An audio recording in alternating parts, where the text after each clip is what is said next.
Félix, 74 ans. Les tempêtes de la vie t'ont mené jusqu'à Bruxelles, où tu reposes à présent. Ils s'appelaient Haroun, Esther, Georges ou Yasmine. Ils avaient 17 ans, 54 ou 80.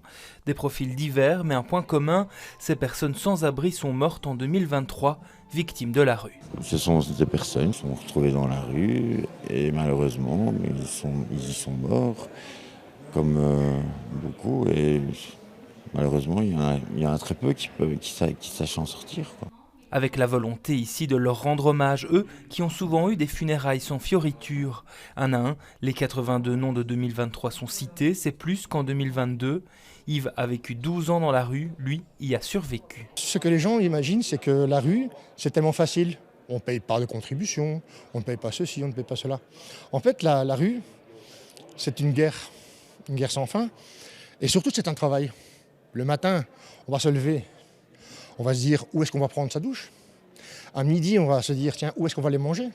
Mais au-delà des fleurs, la volonté aussi de faire changer les choses, de ne plus organiser à l'avenir cet hommage, lorsque les rues ne seront plus des cimetières pour ceux qui y vivent. On se rallie au discours du secteur d'aide aux personnes sans abri, donc pour tout ce qui est pour la prévention, le logement évidemment, l'accompagnement dans le logement, l'ouverture des droits, l'individualisation des droits.